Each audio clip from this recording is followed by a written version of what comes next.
Bonjour, bienvenue à tous. Le forum des projets urbains en direct de Bordeaux et on va parler d'un plaidoyer, celui de l'Ordre des architectes avec un des membres du Conseil de l'Ordre des architectes, c'est notre invité Nicolas Merlot. Bonjour Nicolas. Bonjour. On va parler également recyclage urbain dans un instant avec des exemples, mais tout d'abord parlez-nous de ce que vous venez de sortir, l'architecture comme solution. Un plaidoyer, je le disais, publié par l'Ordre des architectes, Habitat, Ville, Territoire, qu'on peut retrouver sur votre site internet. De quoi s'agit-il ? Alors ce plaidoyer, pour nous c'est un acte fort, puisque l'Ordre des architectes est une mission de service public. C'est une instance représentative des architectes qui aussi doit à la promotion de l'architecture, de la qualité architecturale.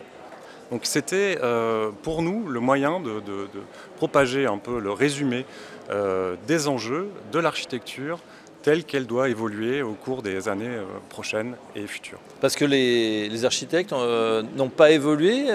On a l'impression pourtant qu'ils font beaucoup d'efforts et on voit des constructions absolument incroyables qui embrassent cette transition justement.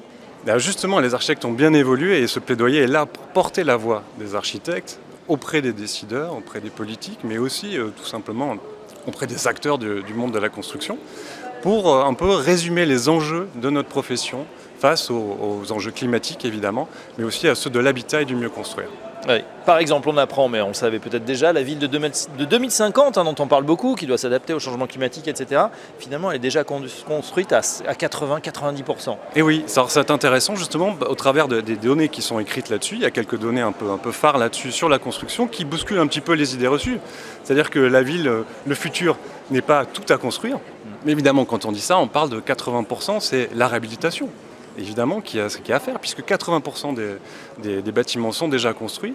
Et en 2050, il y aura la réhabilitation à faire, à prévoir, à réutiliser et à repenser dans les usages. Des bureaux en logement, des friches à retravailler, etc. etc. Voilà, en 2021, un gisement de 2700 friches couvrant de plus de 4000 hectares a été répertorié pour la seule région d'Île-de-France, on apprend. Et puis aussi cette donnée sur les gisements de matières premières, le secteur de la construction est responsable des 2/3 des déchets produits en France. Exactement. Donc, il est urgent de réemployer, de recycler. Tout à fait, il est parfaitement urgent de réemployer, de changer les paradigmes dans la construction. Le réemploi, c'est une des moyens de développer la construction dans les années à venir, et il y a toute une filière à construire. L'Ordre des architectes, évidemment, et derrière est à la promotion de cette filière-là. Il faut simplifier les normes aussi pour favoriser ce réemploi qui peut aller de la réutilisation du radiateur jusqu'à des éléments structurels qui viendront composer les bâtiments du futur. Voilà, et les architectes seront évidemment là, 30 000 architectes sur l'ensemble du territoire qui sont faits évidemment de ces problématiques. Nicolas Merlot, on parle de recyclage urbain, c'est le thème de cette journée au Forum des projets urbains ici à Bordeaux. Et c'est vrai que peut-être pour le grand public, on entend recyclage urbain, on se dit finalement qu'est-ce que c'est la ville sur la ville. Il y a plusieurs dimensions, expliquez-nous.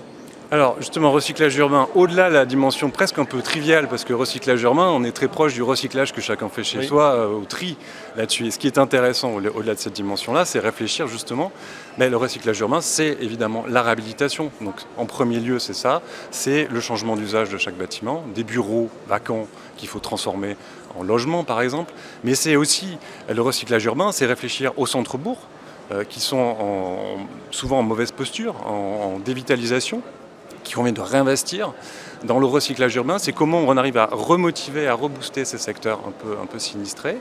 Et puis aussi, vous avez parlé tout à l'heure, c'est les friches. Les friches, on a des énormes friches qui sont disponibles. Vous avez parlé des chiffres un peu phares dans la région parisienne. Mais il y a tous ces secteurs-là qui sont à reconquérir avec des nouveaux outils. Oui. Et en particulier, il y a, tout au-delà de ces friches-là, il y a tous les secteurs qui sont monofonctionnels. Voilà. Et ça, c'est vraiment l'avenir des grands projets urbains tels qu'ils sont présentés déjà aujourd'hui. Ces grands secteurs, c'est l'urbanisme commercial en premier lieu. Donc c'est toutes les grandes surfaces, Mérignac-Soleil, on en a parlé, mais aussi le secteur du lac qui est en devenir sur le secteur de Bordeaux. Comment on réinvente ces zones-là ? Monofonctionnel, c'est-à-dire voilà, c'était le commerce, une ville, c'est vrai, pendulaire, où on travaillait quelque part, on dormait quelque part, on faisait ses courses quelque part. Aujourd'hui, on est plus dans la ville carrée, voilà. On essaye d'avoir un tissu et de bureaux et de commerce, de logistique peut-être, et chacun puisse habiter dedans. Exactement, c'est un gisement fondamental de l'urbanisme de demain. Ça, l'Ordre des archis propose et promeut à nouveau ce système-là, évidemment parce que c'est l'illustration la plus simple du ZAN. C'est comment on arrive à revaloriser des territoires, passer d'un urbanisme de boîte à chaussures et du bitume à des quartiers où on renature. Mais en plus, on crée des mixités d'usage et on crée une future qualité de vie et de couture urbaine. Et agréable à vivre hein, également. Bien sûr. Et puis on parle beaucoup d'entrée de ville, mais c'est soit des entrées, soit des sorties, c'est un peu la même chose. Oui.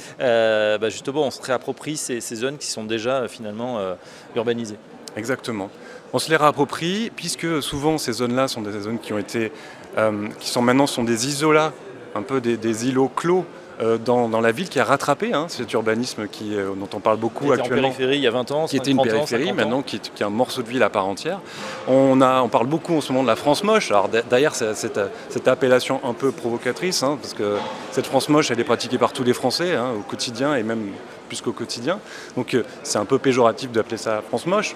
Mais à l'avenir, c'est faire en sorte que ces entrées de ville, souvent, qui sont constitutives de toutes nos villes, soient vraiment des quartiers à part entière où il fait bon vivre. Oui. Et enfin aussi le réemploi, on vous en avait parlé, des matériaux de construction. Ça, c'est une nouvelle dimension qui doit être intégrée également par les archis.